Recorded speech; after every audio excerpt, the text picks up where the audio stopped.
रामधारी सिंह दिनकर जी द्वारा लिखित रश्मि रथी की प्रचलित पंक्ति है, जब नाश मनुष्य पर छाता है, पहले विवेक मर जाता है। अर्थात जब विनाश मनुष्य को घेर लेता है, तब व्यक्ति से पहले उसकी समझ खत्म हो जाती है।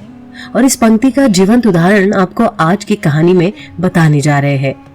बहुत समय पहले की बात है, छत्तीसगढ़ के रायगढ़ जिले में एक प्राचीन राम मंदिर है।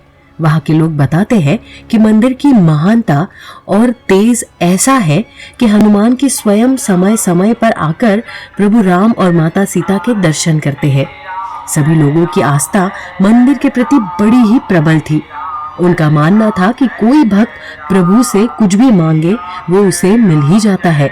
और कई लोगों को तो ऐसे भी है जिनके सालों से चलती आ रही बड़ी बड़ी बीमारियां प्रभु राम के दर्शन मात्र से समाप्त हो चुकी है।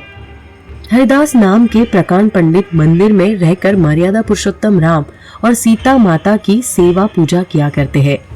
दिन रात भक्ति में ऐसे लीन रहते हैं कि आसपास की कोई सुध ही नहीं रहती। जीवन का एकमात्र ध्येय था प्रभु राम और उनकी भक्ति। एक दिन मंदिर में भव्य फूल बंगला और 56 भोग का आयोजन किया गया। मंदिर परिसर भक्तों से भरा हुआ था। सभी ने भगवान के दर्शन किए और मंदिर से सभी प्रसाद लेकर चले गए। पर इस बीच एक दुष्ट व्यक्ति ने भीड़ का फायदा उठाकर माता सीता के हाथ से सोने के कंगन निकालकर चोरी कर लिए। मंदिर जब पूरी तरह खाली हो गया, तब ये बात पंडित हरिदास को पता चली। उन्होंने आसपास के लोगों को एकत्र किया। सभी से पूछताछ के बाद समझ आया कि किसी ने कंगन चोरी किए हैं। तब हरिदास जी ने सभी को वापस भेज दिया और स्वयं ध्यान मुद्रा में बैठ गए और संसार में प्रभु राम के सबसे बड़े भक्त हनुमान जी को स्मरण करते हुए सारी घटना की जानकारी देकर मदद की गुहार लगाई और ये प्रतिज्ञा ली कि जब तक माँ के कंगन वापस नहीं मिलते, मैं ध्यान से नहीं हिलूंगा।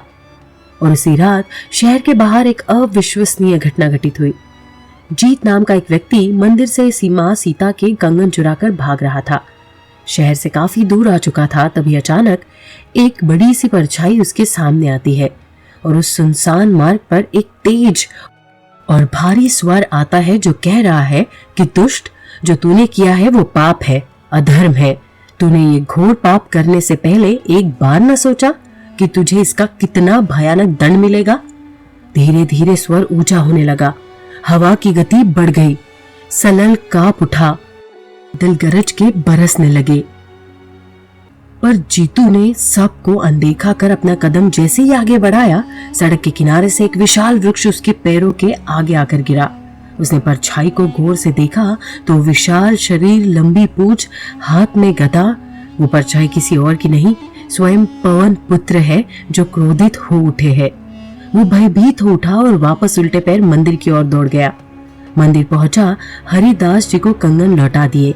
हरिदास जी ने पूछा, ऐसा क्या हुआ जो तुमने इतने घबरा रहे हो और कंगन लौटाने खुद आ गए?